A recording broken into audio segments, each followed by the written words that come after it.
Alors, bonjour à tous, c'est Ludovic, votre analyste, et voici mon avis sur le pétrole Brent. Alors tout d'abord, ce graphique hebdomadaire sur une périodicité de 1 an. On voit la belle montée du pétrole à partir du mois d'août 2010 jusqu'à un sommet ici au mois d'avril vers les 124 $.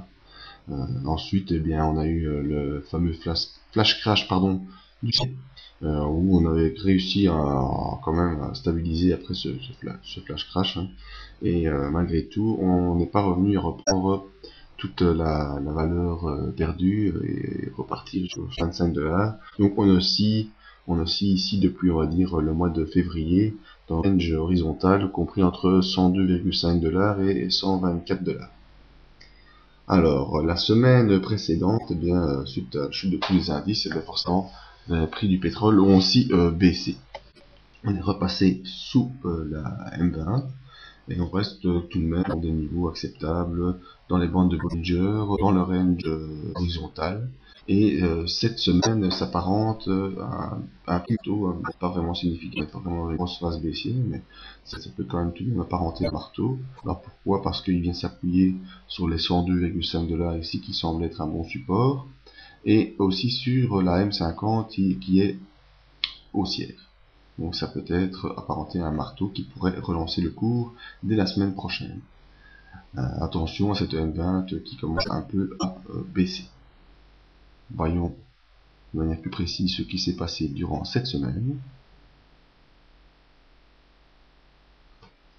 Alors bien, on voit ici la phase baissière de la semaine précédente. On a fait 1, 2, 3, 4, 5 séances en dehors des bandes de Bollinger, comme sur la plupart des indices. On a fait beaucoup de séances en dehors des bandes de Bollinger.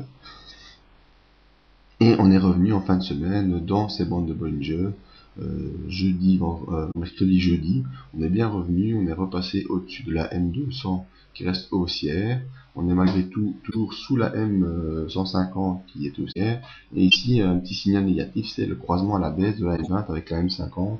Ça, c'est jamais un bon signal. La M20 va être d'autant plus difficile à refranchir à la hausse.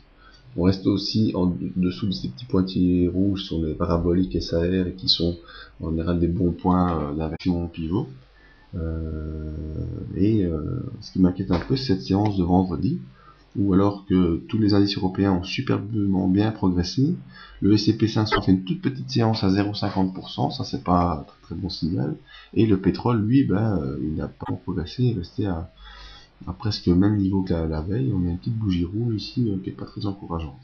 Donc il faudra être attentif la semaine prochaine, voir si on peut toujours continuer à progresser, ou bien si on va de nouveau repartir à la baisse.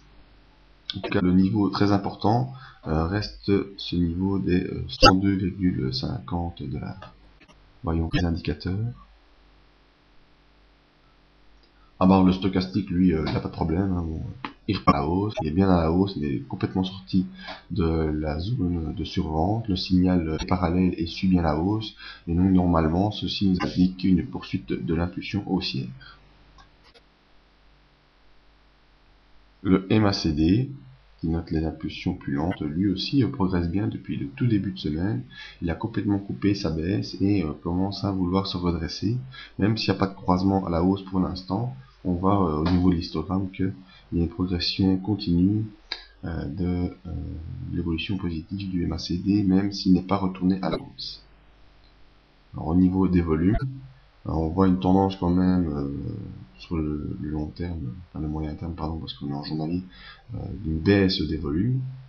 Malgré tout, ici on essaie un peu de reprendre, c'est pas encore vraiment de volume acheteur de pétrole, mais c'est pas des volumes qui s'écrasent comme c'est le cas pour certains indices. Donc voilà, à mon avis sur le pétrole, cette petite séance de vendredi attire mon attention parce qu'il n'y a plus de progression. Attentif au niveau ici de la M150, on va avoir un point de convergence ici entre la M150, le retracement de période, la parabolique SR et la 1 baissière, dans cette zone ici vers les 110-112 $, qui sera une convergence de résistance très très importante. Et donc il faudra vraiment une grosse impulsion haussière pour pouvoir franchir tous ces niveaux en une fois.